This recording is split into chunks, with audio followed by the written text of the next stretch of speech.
4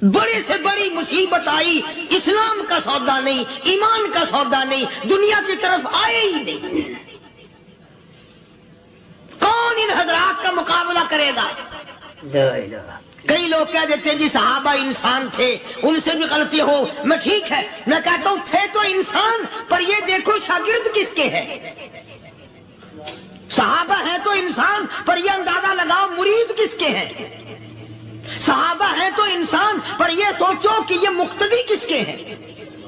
صحابہ ہیں تو انسان، پر یہ دیکھو صحابہ اگر سپاہی ہے تو کالی کملی والا کمانڈر ان چیف ہے۔ براہ راست محمد عربی صلی اللہ علیہ وسلم کی صحابہ شاگرد ہیں، صحابہ حضور کے مرید ہیں، صحابہ حضور کے مقتدی ہیں، صحابہ حضور کی فوج کے سپاہی ہیں۔ ایک ایک نے کمال کر دیا۔ جناب ابو بکر صدیق رضی اللہ تعالیٰ عنہ فرماتے ہیں میں اچانک محلے میں جا نکلا۔ ابو بکر کہتا میری یہ عادت تھی، شروع پہ جو اسلام آیا مکے میں، چودھری مارتے ہیں، رئیس مارتے ہیں، سردار مارتے ہیں، کمزوروں کو مارتے ہیں۔ جو کلمہ پڑھتا تھا پہاڑ ٹوٹ جاتے تھے۔ پیر پکڑ کر مکی کی گلیوں میں گھسیٹا جاتا تھا، چمڑا ادھر جاتا تھا۔ آج یہ بات کہنا بڑا آسان ہے، تبلیغی ساتھی سفر کرتے ہیں، تکلیف اٹھاتے ہیں، اگر جی جاؤ کافروں کو کلمہ سکھا کے آؤ، اور کلمہ تو تیرے پلے نہیں تو کافروں کو تو پھر پہنچائیں گے نا۔ 80 سال کی عمر ہے، کلمہ صحیح نہیں آتا، قبر بالکل سر پہ ہے، موت سر پہ ہے، قبر سامنے ہے، پھر بھی کلمہ نہیں آتا۔ اور میں تو کئی مرتبہ کہا کرتا ہوں کہ یہ بھی فکر کیا کرو کہ اس نبی کی ذات پر تم درود پاک پڑھتے ہو صلی اللہ علیہ وسلم، جس کی ذات پہ خود خدا درود بھیجتا ہے، فرشتے بھیجتے ہیں۔ ہزاروں بار مجھ کو عنبر سے منہ دھو کر کے اگر درود پڑھو تو ڈرنا چاہیے بے ادبی نہ ہو جائے، تو غلط ہو درود پڑھتا ہے نبی کی ذات پہ۔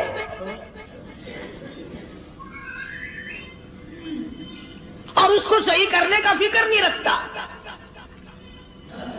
چنانچہ ابو بکر صدیق رضی اللہ تعالیٰ عنہ چکر لگاتے لگاتے ایک محلے میں جا نکلے۔ وہاں جا کے دیکھا ایک نوجوان ہے، غریب صحابی، نادار صحابی، مفلس صحابی، کافر کا غلام ہے، کالی کملی والے صلی اللہ علیہ وسلم کا کلمہ پڑھتا ہے۔ کافروں نے پکڑ کر گرم گرم ریت پہ اوندا کر کے لٹایا ہوا ہے، اور کئی کافر اس صحابی کی کمر پہ چڑھ کر لتاڑ رہے ہیں، اس کی کمر پہ چڑھے ہوئے ہیں۔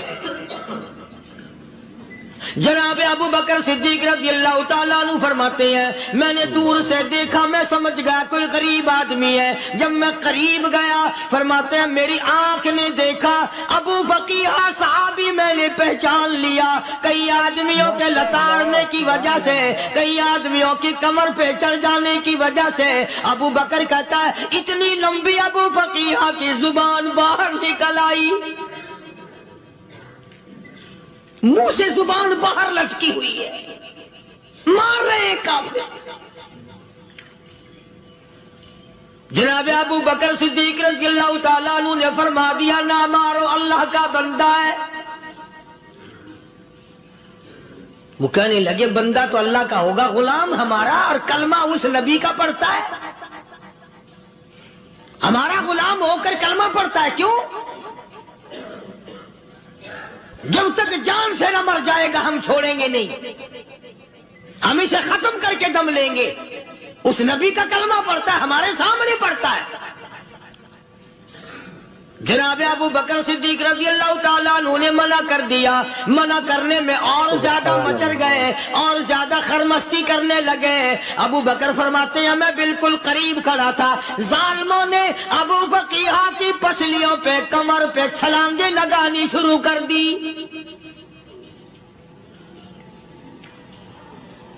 جناب صدیق اکبر رضی اللہ تعالیٰ عنہ فرماتے ہیں میں بالکل قریب کھڑا تھا جب انہوں نے چھلانگیں لگائیں صحابی بے نوا اور مفلس غریب صحابی کی کمر پہ، اچانک میرے کانوں میں کڑاک کڑاک کر کے پسلیاں ٹوٹنے کی آواز آنے لگی۔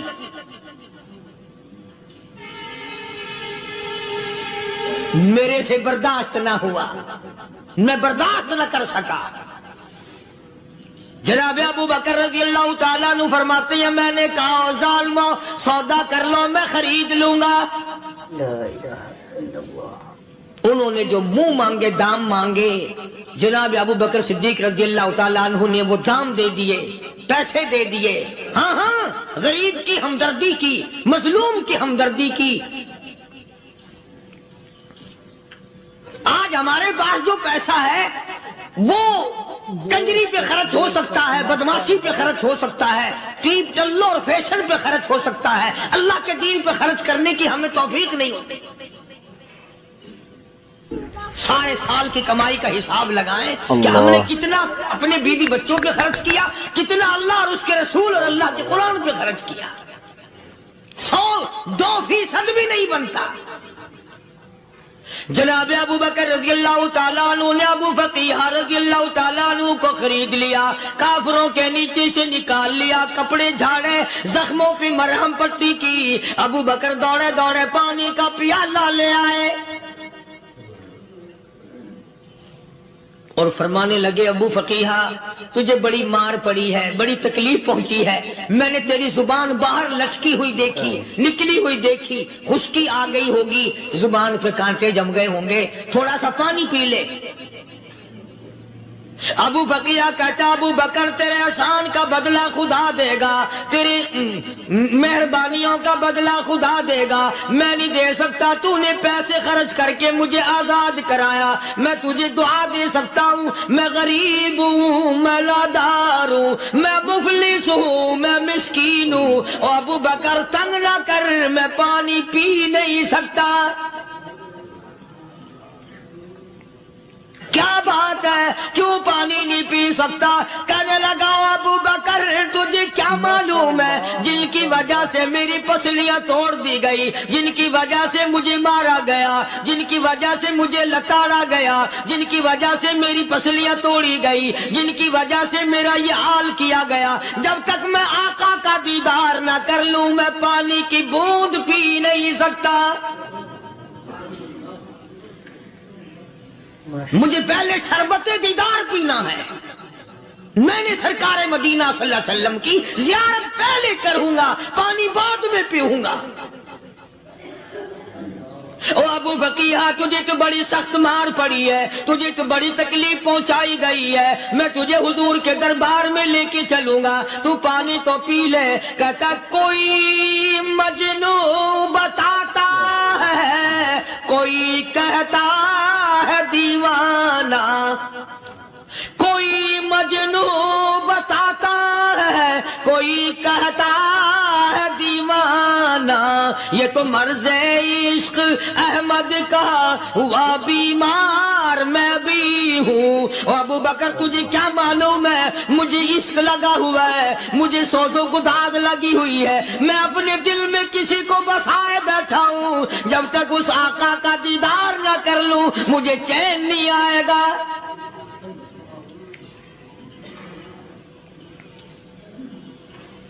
ہمیں عورتوں سے محبت ہے، ہمیں اولاد سے محبت ہے، ہمیں کوٹھی بنگلے سے پیار ہے، ہمیں روپے سے پیار ہے، ہمیں بڑی جاہ و حشم سے پیار ہے، اور خدا اور اس کے رسول سے پیار کرنے والے لوگ مدینے کے قبرستان میں سو گئے،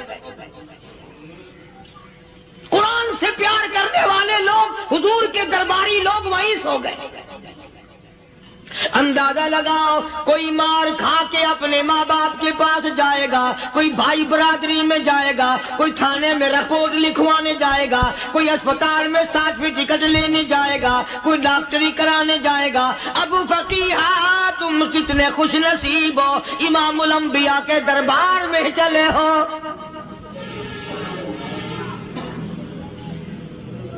حضور اکرم سب کہہ دو صلی اللہ علیہ وسلم کے دربار میں ابو فقیہ کو لایا جا رہا ہے۔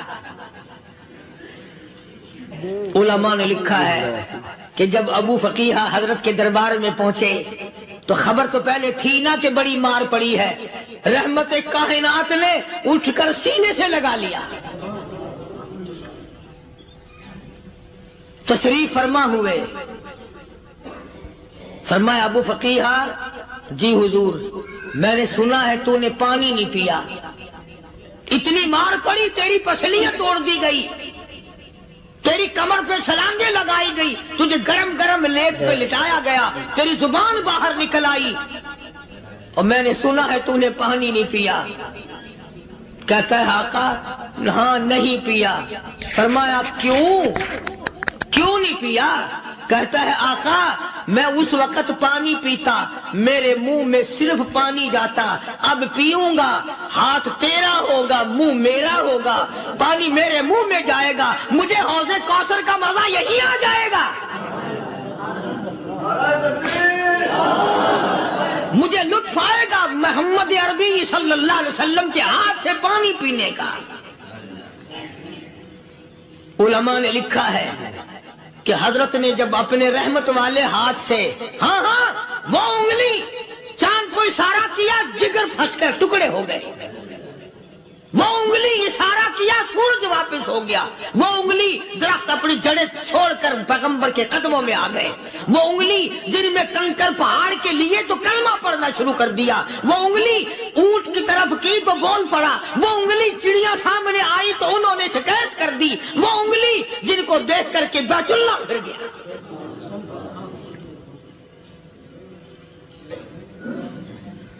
مدنی کریم صلی اللہ علیہ وسلم نے یوں پانی کا پیالہ اٹھایا، ابو فقیہ نے پیالہ پکڑنے کے لیے یوں آگے کو ہاتھ کیا، فرمایا اب وہی بات ہوگی، ہاتھ میرا ہوگا منہ تیرا ہوگا، میں اپنے ہاتھ سے پلاؤں گا۔ ابو فقیہ کو پانی پلا دیا، اور پانی پلانے کے بعد پوچھا اب تیرا کیا حال ہے؟ اب حال کیا ہے؟ کہتا ہے آقا تیرے چہرے پہ فدا شمس و قمر، تیرے چہرے پہ فدا شمس و قمر، تیری زلفوں پہ تصدق شام و سحر،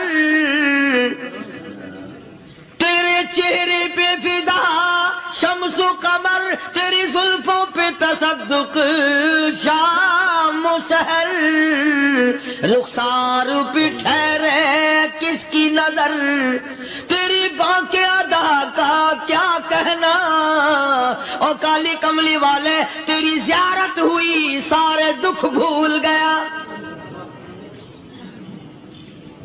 میرے سارے غم ٹل گئے، میرے سارے دکھ دور ہو گئے، میری ساری پریشانی دور ہو گئی، اور میں تو اب مزے میں ہوں۔ جناب ابو بکر صدیق رضی اللہ تعالیٰ عنہ نے مال خرچ کیا، صحابہ کرام کی جانیں بچائیں۔